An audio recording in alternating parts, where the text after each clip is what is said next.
Tenemos nuestra primera invitada del día. Se trata de la doctora Elena Neira, quien está doctorada en el impacto de las plataformas de streaming en la industria de la televisión tradicional y es profesora de comunicación en la Universidad Abierta de Cataluña. Se encuentra en el país a propósito de una conferencia que tendrá lugar hoy, presentada e impulsada por el I-Global y Funglode. La conferencia se denomina Estado del Audiovisual tras la pandemia y la guerra del streaming, presente y perspectivas de futuro. Se trata de una conferencia que sin dudas nos pone en una discusión muy actual, sobre todo para todos aquellos que trabajamos en medios de comunicación y que consumimos contenidos por distintas vías. Bienvenida, doctora, un placer tenerles con nosotros. Un placer igualmente. Cuéntanos un poco de cuáles son las líneas generales que se estarán planteando esta noche con relación a este impacto. Evidentemente en la pandemia todos vimos un aumento de consumo de contenidos por distintas vías y bueno, está la discusión y la preocupación de qué va a pasar con la televisión tradicional en ese contexto. Claro, durante la pandemia, como bien dices, hubo dado que las actividades que podíamos hacer fuera del hogar eran ninguna, hubo un incremento exponencial tanto de consumo televisivo tradicional como de plataformas de streaming. Coincidió con un momento en el que las grandes majors de Hollywood decidieron lanzar sus propias plataformas y por tanto hubo también una gran adopción de nuevos servicios y todo el mundo asumía que después de la pandemia iba todo a volver a unos términos de normalidad, pero que en general esa audiencia que habíamos ganado en el confinamiento se iba a mantener. Lo que está ocurriendo ahora es que a la vuelta a la normalidad y que la gente ya no quiere estar obviamente encerrada en sus casas, pues a lo mejor y tiene que trabajar, también nos encontramos con una crisis económica que está generando muchísima, una deliberación muy cuidada de cuáles son los gastos que puede asumir la economía doméstica y por tanto todos esos servicios que contratamos durante la pandemia, muchos de ellos se están dando de baja. Plantea una cuestión muy interesante en términos de cuáles son los hábitos que van a permanecer, cómo van a hacer las televisiones para seguir conectando con la audiencia, que también lo hicieron durante la pandemia, y sobre todo qué va a pasar con las plataformas de streaming que creían que iban a crecer muchísimo y a ganar mucho dinero, y ahora parece que Wall Street las está empezando a penalizar un poco. Y esto que se pensaba que iba a ser y se iba a incrementar, y usted acaba de decir que no sería así, es porque los estados comienzan a ponerles impuestos y la gente comienza a retrotraerse un poco y a utilizar más la televisión tradicional, pero hay muchas plataformas de streaming.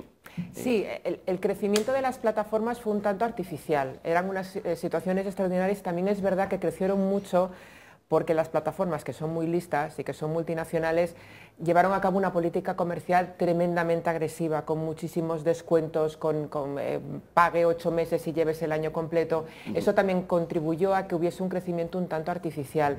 También es verdad que las legislaciones de determinados países, en Europa por ejemplo, están empezando a limitar muchísimo esta colonización de las compañías anglosajonas en el audiovisual europeo y por ejemplo a nivel europeo se ha aprobado una directiva que obliga a las plataformas a tener un 30% de contenido europeo. Y de ese 30% el 15% tiene que ser en lengua propia de cada país. Eso también ha generado cierta incomodidad por parte de las plataformas que querían un poco pues campar a sus anchas, ¿no?, en el negocio y por supuesto están replanteando cuál va a ser su estrategia, ¿no?, a futuro. Elena, aquí con la pandemia parece que hay dos cosas que tendríamos que ver. Primero, haber redescubierto o descubierto de alguna manera el hábito de la tecnología, todo lo que nos facilita la tecnología, pero también el tema del contenido. De esas dos cosas, ¿qué queda de manera determinante? Porque obviamente el mundo no volverá a ser igual después de la pandemia, es decir, hay cosas que van a cambiar de manera definitiva. Yo creo que la parte más positiva que ha traído la pandemia es que ha supuesto la incorporación decisiva de las mayorías tardías al digital. Me refiero a las demografías más adultas, que quizás tenían una barrera mayor. Generar un hábito un poco forzoso, ¿no? Un hábito un poco forzoso de descubrir nuevas maneras de consumir y es verdad que lo han aprovechado muchísimo. Creo que eso, por cierto, es una gran oportunidad para los servicios de televisión a la carta de las televisiones. Ahora que la gente un poco más mayor se ha habituado a consumir contenidos a través de su Smart TV, a consumir contenidos desde el móvil, el mejorar esas aplicaciones de televisión a la carta y poder proporcionarles contenidos más allá de lo que sería la parrilla que todos conocemos. Desde el punto de vista del contenido, lo que estamos viendo es un apalancamiento muy claro de la producción, ya no se gasta tanto en producir, ya no se produce tanto, sencillamente porque no es sostenible, porque las plataformas realmente estaban perdiendo dinero y todavía pierden dinero. Hay muy pocas plataformas que estén generando beneficios. Yo creo que esa es un poco la lección. Las plataformas han dado cuenta de que el gasto tiene que ser eficiente. A nivel de tendencias estamos observando un incremento muy interesante de producto cinematográfico, porque durante un tiempo parecía que las series era lo único que queríamos ver en plataformas y ahora de nuevo se está impulsando la cinematografía y el documental.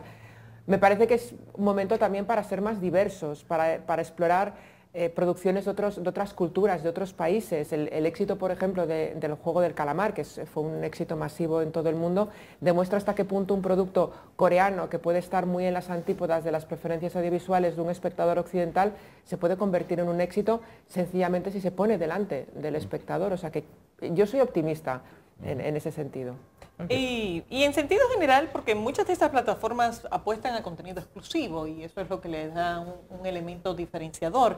Pero ese contenido exclusivo viene a un costo y efectivamente, mientras más exclusivo y más diverso el contenido, más cuesta y menos beneficio hay. ¿Es sostenible ese modelo de las plataformas de streaming?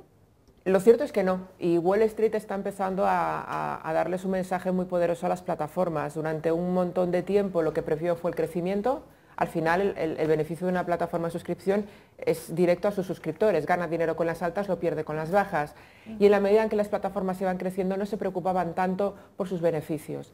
Ahora Wall Street, después de la primera gran recesión que presentó Netflix a principios de año, con una pérdida de 200.000 suscriptores en el primer trimestre y de casi 1 millón en el segundo, Wall Street lo que les ha dicho es, ojo, está muy bien que crezcáis, pero necesitáis generar beneficios, necesitáis ser sostenibles.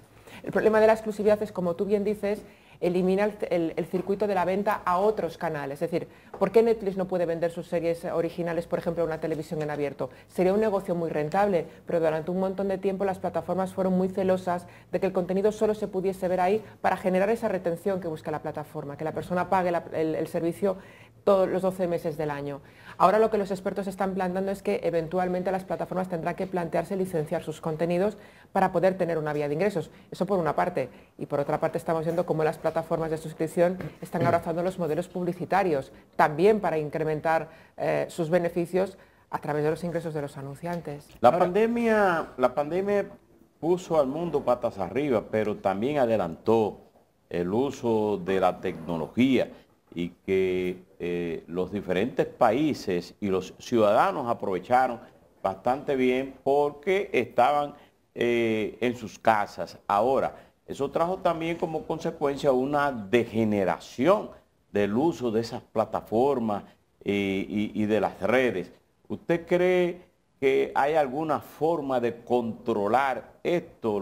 Nosotros los medios de comunicación tenemos las ventajas de que utilizamos con responsabilidad las redes y los streamings y también la televisión, pero una persona que tiene un teléfono cree que es un periodista, pero puede dañar también a cientos de ciudadanos con cualquier fake news. El tema del control de la información en Internet, a mí sinceramente me parece que es como ponerle vallas al campo. Es francamente difícil. Lo comentaba ayer, tiene sobre todo que ver con asumir que todo el mundo tiene una opinión, pero no todo el mundo está informando. Y eso es así, en la información que circula libremente por Internet, uno al final tiene la responsabilidad de discernir si le parece veraz la fuente que está emitiendo esa información o no. Y luego es verdad que los medios yo creo que han entrado en un juego forzados por la situación y también muy peligroso, que es ese dilema de informamos primero o informamos verazmente y de manera contrastada. Porque al final la persona que se lleva el clic, la persona que se lleva la visita a su web, es la persona que informa antes. Y es en esa trampa, en ese juego, es en la que el medio tiene que decidir qué posición quiere adoptar. El problema de Internet es que Internet es fácil, es accesible, es instantáneo, está directo a la palma de tu mano. Y creo que eso, precisamente por eso la televisión, los medios de comunicación tradicionales, a pesar de que tienen esa fama pues, de viejunos, de dinosaurios, son muy necesarios porque al final son los que todavía respetan un código deontológico a nivel informativo. Elena, Se habla mucho de los medios convencionales y esos serían los viejucos, ¿verdad? Sí. Pero ocurre que hoy todos esos medios también son parte de redes, son parte de Cierto. streaming, transmiten, hacen todo. Y obviamente pueden preservar, digamos, el carácter de la seriedad de la noticia, de la verificación de la noticia. Todavía hay medios, por ejemplo, uno coge España, el diario El País, hay acceso de cierta información que hay que pagarla. El New York Times encontró aparentemente una solución económica por esa vía. ¿De qué tamaño es la élite que puede pagar y hacer sostenible ese modelo de, digamos,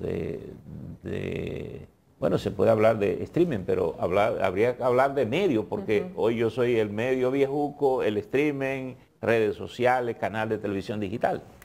Es un tema interesante. Hace nada estaba leyendo un informe de una consultora que hablaba de cuántas personas, en función de las generaciones, boomers, X, millennials, centennials y alfas, estaban dispuestos a pagar por información. Y las cuotas en todas las generaciones son muy bajas porque hemos normalizado que la información es gratuita. O hemos normalizado que la información es gratuita, pero podemos recibir mensajes publicitarios. El modelo que ha construido ahora el periodismo de manera generalizada, como bien decía, es el pago por intensidad de uso, es decir, se establecen una serie de artículos limitados que se pueden ver de manera gratuita. A partir de que tú superas ese umbral, el medio entiende que tú estás interesado en lo que le estás comentando. Por tanto, te quiere cobrar un porcentaje por artículo o una cuota mensual. También establecen modelos, por ejemplo, de bundles con otros servicios. Aún así, el periodismo todavía no puede sustentar su modelo de negocio sobre ese sistema.